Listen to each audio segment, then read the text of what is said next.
So, this is the continuation of the rule number 5 to 8. So, here we are now in the softball rule number 9 to 12. Rule number 9, dead ball, ball in play. First, the ball is dead. The ball is dead and not in play in the following circumstances. First, when the ball is batted illegally. When the batter steps from one box to another, when the pitcher is taking the signal or appears to be taking the signal from the pitcher's plate, steps on the pitching or the steps on the pitching plate. When no pitch is declared, the ball is dead when no pitch is declared. When the ball is dead when a pitched ball is touches any part of the batter's person or clothing, whether the ball is struck at or not. The ball is dead when a foul fly ball is not caught. The ball is dead when the offensive team causes interfere.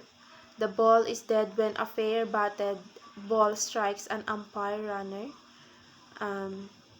Before touching a fielder, including the pitcher, and before passing a fielder other than the pitcher without being touched, or after passing a fielder excluding the pitcher, and in the umpire's judgment another fielder had a chance to make an out. The ball is dead when the ball is outside the established playing limits of the playing area. So yun, ball is dead kung ang bola ay nakalabas na sa limits ng playing area. The ball is dead when an accident to a batter runner or runner prevents him from proceeding to the awarded base. He may be substituted. The ball is dead when the batter bunts or chops the pitched ball. The ball is dead when a wild pitch or passed ball goes under or over or through the backstop. The ball is dead when the umpire calls time. The ball is dead when any part of the batter's person is hit with his own batted ball while still in the batter's box. The ball is dead when a runner runs bases in reverse order or off the baseline while not attempting to advance, either to confuse the fielders or to make a travesty of the game. The ball is dead when the coach near third base runs in the direction of the home plate. The ball is dead when one or more members of the offensive team stand or collect at or around a base to which a runner is advancing, thereby confusing the fielders and adding to the difficulty of making a play. The ball is dead when a runner fails to keep contact with the base. The ball is dead when a runner when the runner fails to keep contact with the base to which is entitled. The ball is dead after each strike or ball. The ball is dead when a blocked ball is declared. The ball is dead when a batter enters the batter's box with or uses an altered bat. The ball is dead when a batter enters the batter's box with or uses an illegal bat. The ball is dead when, with less than 2 out and a runner of first base, a fielder intentionally drops a fair fly ball. The ball is dead when a fielder carries a live ball into dead ball territory. The ball is dead when time has been called and a defensive player is making an appeal. The ball is dead when the batter fails to enter the batter's box within 10 seconds after the umpire calls play ball. When any person other than a team member enters the playing field and creates interference. When the batter runner steps back toward home plate to avoid or delay a tag by a fielder. Second, The ball is in play. The ball is in play in the following circumstances. The ball is in play at the start of the game and each half inning, when the pitcher has the ball while standing in his pitching position and the plate umpire has called play ball. When the infield fly rule is enforced, the ball is in play when a fair ball strikes an umpire or runner or fair ground after passing a fielder, touching a fielder. The ball is in play when a fair ball strikes an umpire on foul ground. The ball is in play when the runners have reached the bases to which they are entitled after the fielder illegally fields a batted. Next, the ball is in play when a runner is called out of passing a preceding runner. Next, the ball is in play when no play is being made on an obstructed runner. The ball is in play when a fair ball is legally batted. The ball is in play when a runner must return in reverse order. The ball is in play when a runner acquires the right to a base. The ball is in play when a base is dislodged. The ball is in play when a runner runs more than 0.91 meter or 3 feet from his base path in regular or reverse order. The ball is in play when a runner is tagged or forced out. The ball is in play when the umpire calls the runner out. The ball is in play when a leave ball appeal play is legally being made. The ball is in play when the batter hits the ball. The ball is in play when a leaf ball strikes a photographer, groundskeeper, policeman, etc. assigned to the game. The ball is in play when a fly ball has been legally caught. The ball is in play when a thrown ball strikes an offensive player. Next, the ball is in play when if the batter drops the bat and the ball rolls against the bat in fair territory, and the ball is in play when a thrown ball strikes an umpire. The ball is in play whenever the ball is not dead. The ball is in play when a thrown ball accidentally strikes a coach. The ball is in play when a ball has been called on the batter. And last, the ball is in play when a strike has been called on a batter and when 3 strikes have been called on the batter. When a foul tip has been legally caught, as long as there is a play as a result of hit by a batter. Next, delayed dead ball. There are 5 situations when a violation of the rule occurs. An umpire recognizes it and the ball remains live until the conclusion of the play. These situations are an illegal pitch, catcher's obstruction, plates umpire interference, obstruction, detached equipment, contacting a thrown ball, a pitched ball, or a fair batted ball. Rule number 10. The umpires. Power and duties. The umpires are the representatives of the league or organization by which they have been assigned to a particular game, and as such as authorized and required to enforce each section of these rules. They have the power to order a player, the coach, captain, or manager to do or omit to do any act which in their judgment is necessary to give force and effect to one or all of these rules and to inflict penalties are herein prescribed. The plate umpire shall have the authority to make decisions on any situations not specifically covered in the rules.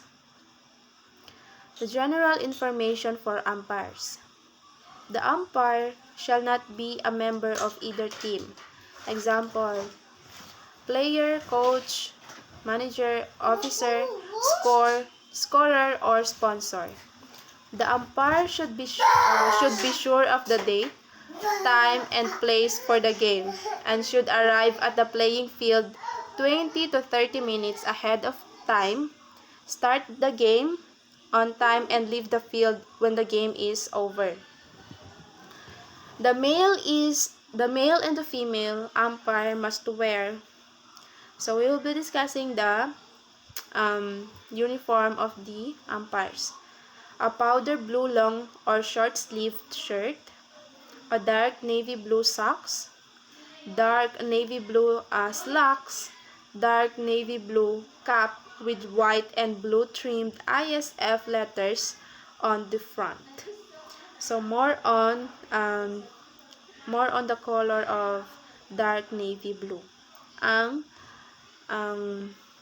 uniform ng isang umpire. Dark navy blue ball bag, plate only. Dark navy blue jacket and or sweater. Black shoes and belt. A white t-shirt worn under the powder blue shirt. Umpires must not wear exposed jewelry and that may pose a hazard.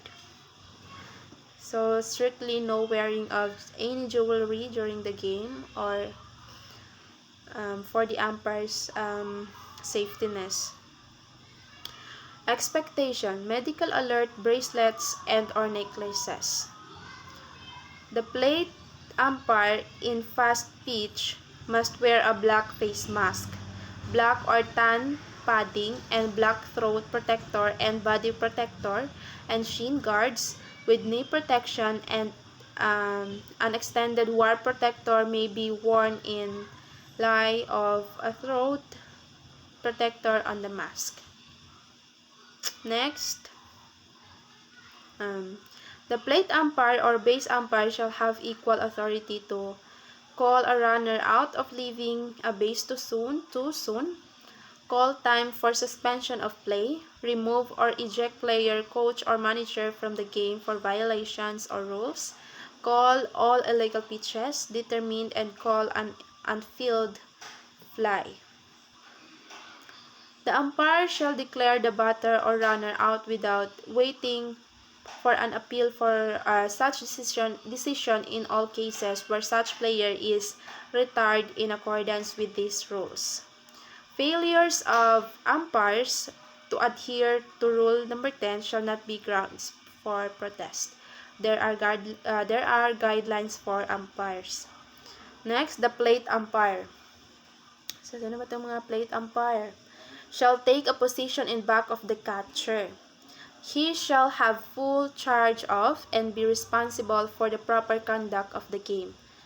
The plate umpire shall call all balls and strikes. The plate umpire shall, by agreement and in cooperation with the base umpire, call plays, hit balls, fair or foul, illegal or legal, cuff balls. The plate umpire shall determine and declare whether a batter bunts or chops a ball when a batted ball touches the person or clothing of the batter. The plate umpire shall render base decisions when required to do so, shall determine when a game is forfeited, shall assume all duties when assigned as a single umpire to a game. So, magkaiba yung umpire tsaka yung plate umpire. So, the base umpire shall take such positions on the playing field as required in accordance with the relevant umpire systems, shall assist the plate umpire in every way to enforce the rules of the game. So, ang the base umpire, responsible siya to assist the plate umpire. So, meron ng tatlo, the umpire, the plate umpire, and the base umpire. Responsibilities of a single umpire. If only one umpire is assigned, his duties and jurisdiction shall extend to all points. The umpire's starting position for each pitch shall be from behind home plate. On each batted ball or play that develops, the umpire shall move out from behind the plate and into the infield to obtain the best position for any play that develops. Next, the change of umpires. Paano ba nag-change yung umpire ng kapwa nilang umpire din? Umpires cannot be changed during a game by the consent of opposing teams unless an umpire is incapacitated by injury or illness. So, hindi pwedeng mag-substitute or mag-sub ang isang umpire sa isang umpire during the game unless an umpire is incapacitated by or in the condition of kung na-injury ba siya or hindi maganda yung pakiramdam niya, yun lang yung time na pwede silang mag-change ng umpire. Next, the umpire's judgment. There shall be no appeal from any decision of any umpire on the grounds that he has not correct in his conclusion as to whether a batted ball was fair or foul, a runner safe or out, a pitch ball, a strike or ball, or any play involving accuracy of judgment. No decision rendered by any umpire shall be reversed, except that he be convinced it is in violation of one of these rules. In case the manager, captain, or either team does seek a reversal of a decision based solely in a point of the rules, the umpire whose decision is in question shall, if in doubt, confer with his associate before taking any action, but under no circumstances shall any player or person other than the manager of the captain of either team have any legal right to protest on any decision and seek its reversal on a claim that it is in conflict with these rules. The signals. To indicate that play shall begin or be resumed, the umpire shall call play ball, and at the same time motion the pitcher to deliver the ball. A strike shall be indicated by raising the right hand upward, indicating the numbers of strikes by the fingers, and at the same time calling strike in a clear and decisive voice. So mag-raise kung merong strike, yung umpire, i-raise niya lang yung right hand niya, calling strike in a clear and decisive voice. Next, to indicate a ball, no arm is used. Yes. To indicate the total count of balls and strikes, the balls are called first. Okay. To indicate a foul, the umpire shall call foul ball and extend an arm horizontally away from the diamond according to the direction of the ball. To indicate a fair ball, the umpire shall extend an arm toward the center of the diamond using pumping motion. To indicate a batter or runner out, the umpire shall raise the right hand upward above the right shoulder with fist closed. So, to indicate that a player is safe, the umpire shall extend both arms horizontally to the side of the body. To indicate suspension of play, the umpire shall call time and at the same time extend both arms above the head. To indicate a delayed dead ball, the umpire shall extend the left arm. To indicate a trapped ball, the umpire shall extend both arms horizontally to the side of the body with palms toward the ground. Okay. To indicate a ground rule double, the umpire shall extend the right hand above the head and at the same time indicate with two fingers the numbers of bases awarded.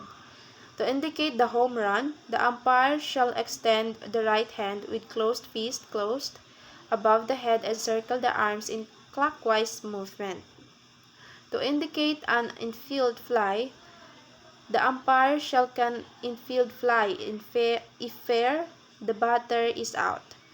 The umpire shall extend one arm above the head. To indicate not to pitch, the umpire should raise one hand with the palm facing the pitcher. No pitch shall be declared if the pitcher pitches while the umpire has his hand in said position. Next, suspension of the play. An umpire may suspend play when, in his judgment, conditions justify such actions. A play shall be suspended whenever the plate umpire leaves his position to brush the plate or to perform other duties not directly connected with calling of plays. The umpire shall suspend play whenever a batter or pitcher steps out of position. An umpire shall not call time after pitcher has started the wind-up. An umpire shall not call time while any play is in progress. Effect. In this case of injury, when time is called, the ball is dead and the runners may be awarded a base or bases that they would have made. In the umpire's judgment, had the injury not occurred, umpires shall not suspend play at the request of players, coaches, or managers until all action in progress by either team has been completed. Rule number 11, the protests. Protests that will not be received. Protests shall not be received or considered if they are based solely on a decision involving that accuracy of judgment on the part of an umpire or in the team launching the protest won the game. Example of the protests that will not be considered are, so this is the example of the protest na hindi ginakonsidera. Whether a batted ball was fair or foul, whether a runner was safe or out, whether a pitched ball was a strike or a ball, whether a pitch was legal or illegal, whether a runner did or did not touch a base, whether a runner left the base too soon on a caught fly ball, whether a fly ball was or was not caught illegally or legally, whether it was or was not an infield fly, whether there was not interference, whether there was or was not an obstruction, whether a player, a leaf ball, did or did not enter a dead ball area or touch some object or person in a dead ball area, whether a batted ball did or did not clear the fence in flight, whether the field is fit to continue or resume play, whether there is sufficient light to continue play, whether there is sufficient, and any other matter involving only the accuracy of the umpire's judgments. So those are the protests that will not be considered.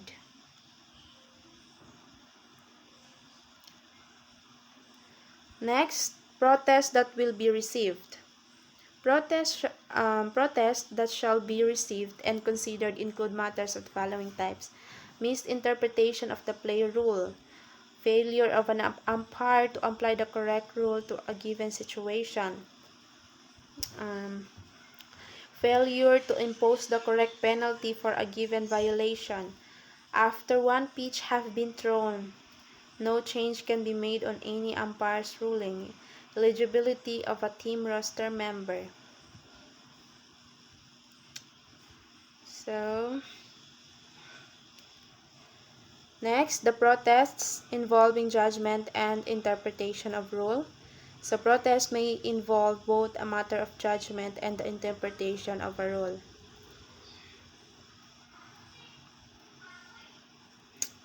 So, an example of a situation of this type follows. With one out and runners on second and third bases, the batter flied out. The runner on third tagged up after the catch. The player on second did not. The notification of intent to protest must be made immediately before the next pitch. Exception, the player in ineligibility.